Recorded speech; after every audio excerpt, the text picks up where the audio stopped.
दुःखद. कालच ही बातमी समजली आणि खूप वाईट वाटले.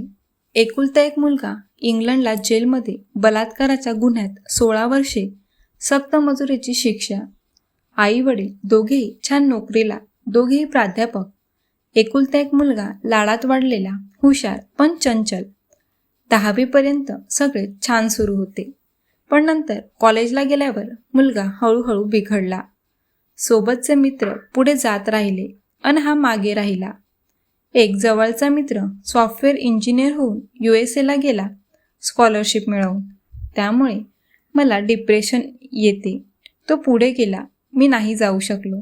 याचे वाईट वाटते असे कारण देऊन या मुलाचे दारू पिणे वाढत गेले. मग मुलाच्या हट्टाखातर आई वडिलांनी त्याला ऑस्ट्रेलियाला पाठवले शिकायला. स्वतःच्या खर्चाने सुमारे 20 लाख रुपये खर्च केले. तेथून मुलगा वर्षभरात परत आला. तेथेही व्यसन सुरू होते म्हणून कॉलेजातून काढले. वडिलांच्या मित्राने मैत्री व्यसनमुक्ती केंद्रात दाखल करण्याचा सल्ला दिला. दाखल करण्याआधी 2-3 भेटी घेतल्या पालकांनी आमच्या. व्यसनाधीनता हा एक मनोशारीरिक आजार आहे. डिप्रेशन पण त्याच शारीरिक त्याच्याशी संबंध आहे हे समजावले. मग तयार झाले मुलाला दाखल करायला, पण तो तयार नव्हताच. शेवटी आणला आम्ही घरून उचलून. साधारण व्यक्तिमत्वाचा मुलगा, 23 वर्षे वय, डोळे मात्र विलक्षण दिसणारे. त्याला जबरदस्ती दाखल करताना आसपास कोणाला तसेच इतर नातलगांना कळू नये यासाठी पालक काळजी घेत होते. महिनाभर राहिला आमच्याकडे. त्याचे विलक्षण डोळे वेगळेच वाटत असत म्हणून मानसोपचार तज्ज्ञांना दाखवले.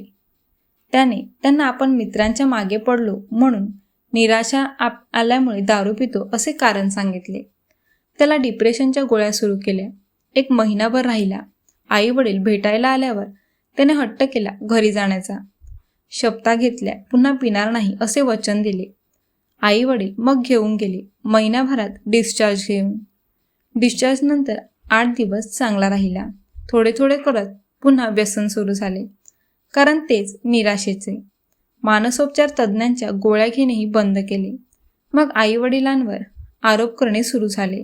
स्वतःच्या दारूमुळे झालेल्या नुकसानाबाबत त्यांना दोष देऊ लागला.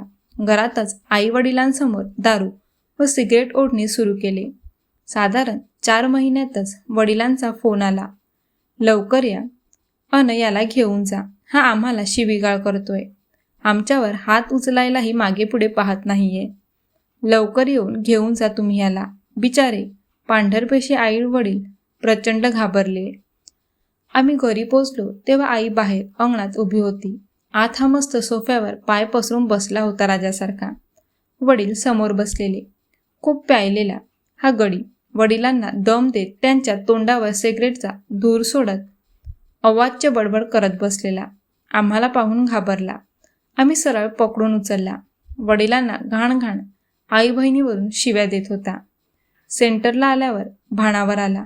चुकले म्हणू लागला. 2 तासातच वडिलांचा फोन. त्याला केव्हा भेटता येईल असा. त्यांना सांगितले इतक्यात नका भेटू, त्याला रिअलायझेशन होऊ द्या जरा. अजिबात लाड करू नका आता. तात्पुरते वडील शांत झाले. मात्र आई फार मागे लागली असे कारण ते दोघेही 10 दिवसात त्याला भेटायला आले. आई वडील भेटतात त्याने नवीन प्लॅन दिला त्यांना. मी इंग्लंडला जातो शिकायला. कसेही करून त्याला परदेशातून डिग्री घ्यायची होती. आई वडिलांना पण मुलगा परदेशात जाऊन शिकावा सर्वांच्या नाकावर टिचून ही इच्छा होतीच. 15 दिवसातच त्याला घरी नेले परत. त्याला पाठवले गेले इंग्लंडला. त्या गोष्टीला 4 वर्षे उलटून गेली. काल बातमी कळाली त्या मुलाने तेथे पण दारू पिणे सुरू केले होते. एका बारमध्ये दारू पिऊन तेथील वेट्रेसला वॉशरूममध्ये पकडून तिच्यावर बलात्कार केला. पकडला गेला. गुन्हा सिद्ध झाला त्याच्यावर. कोर्टाने 16 वर्ष सक्त मजुरीची शिक्षा सुनावली. ही बातमी गल्लीत कळलीच कोठून तरी.